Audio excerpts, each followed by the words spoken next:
poeta Marcos Coelho está com um projeto, inclusive colocou agora no Aldir Blanc, Vem que eu te conto uma história. Para você, poeta Marcos Coelho, não é uma coisa nova, né?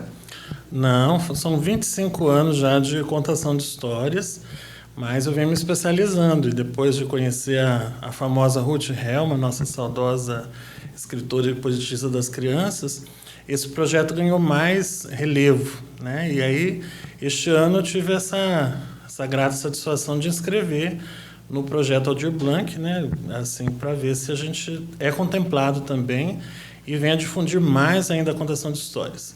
No estado de Mato Grosso do Sul, nós conquistamos o Dia Estadual do Contador de Histórias e Dourados já tem o seu Dia Municipal do Contador de Histórias em março, né? No dia do Hans Christian Andersen, o velho, bom conhecido Patinho Feio.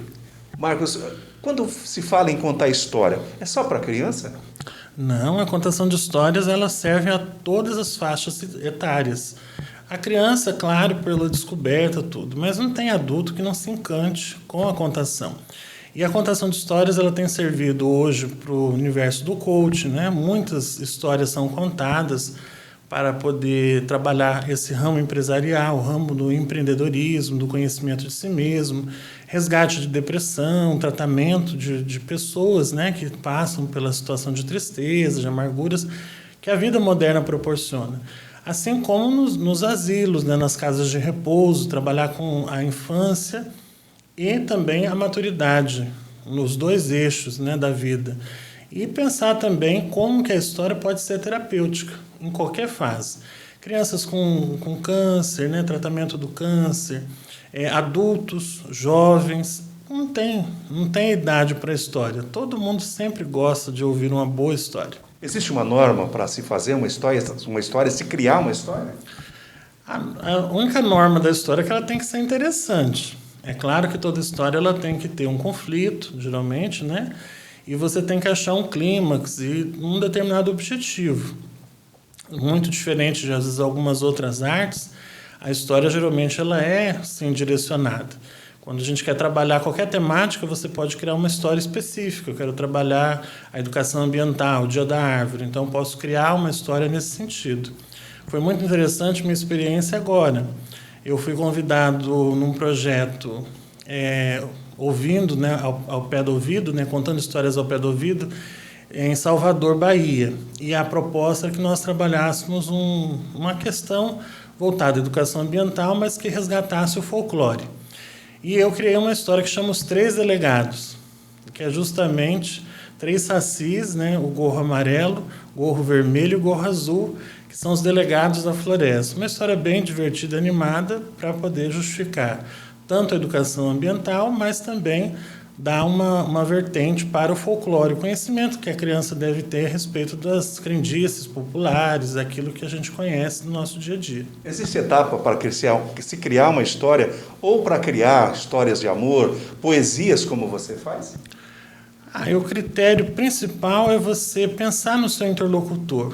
Eu acredito, né, que toda vez que a gente se propõe a fazer um trabalho, você tem que pensar no seu público-alvo, né? Hoje nós temos até os livros, eles vão vir grafados com a faixa etária, né? O que se direciona. Para quê? Para facilitar também. Quando é utilizado no campo educacional, é uma ferramenta maravilhosa, que você pode trabalhar conflitos, pode trabalhar problemas, né?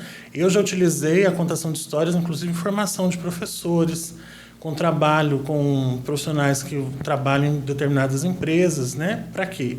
Para trabalhar e dirimir certas situações. Às vezes o chefe está com dificuldade com uma equipe.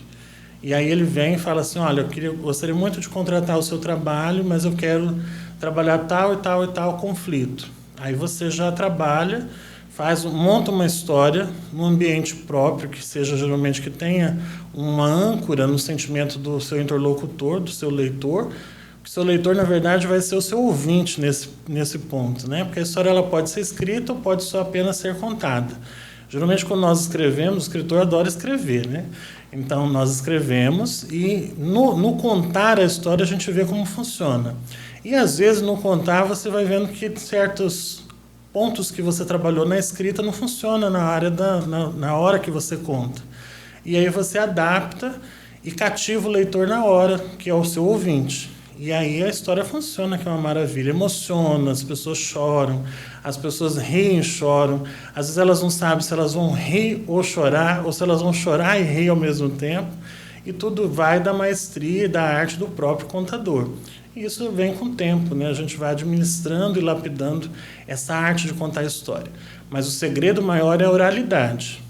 Quanto mais você trabalhar a palavra, né, as emoções, as expressões, muito mais do que, às vezes, só o fantoche ou outros elementos que você utilizar, você cativa o seu público e a história realmente ela consegue o sucesso e o êxito que você espera. Se leu mais na pandemia? Muito mais. Eu acho que a pandemia, para mim, foi estupenda nesse sentido de conhecimento. Foi o momento que eu mais criei. Inclusive, nessa época de pandemia, foi criada a live, que é uma live que chama aí de Live Domingueira, e fiz parceria com outro município, que é Sete Quedas, né, com a contadora de histórias Maria Liender. E nós entrevistamos praticamente quase todos os estados brasileiros e até outros países, né? Tivemos participações aí diretas num domingo à noite, né? 19h30 aqui, e você conversando com o resto do país, com outros países inclusive.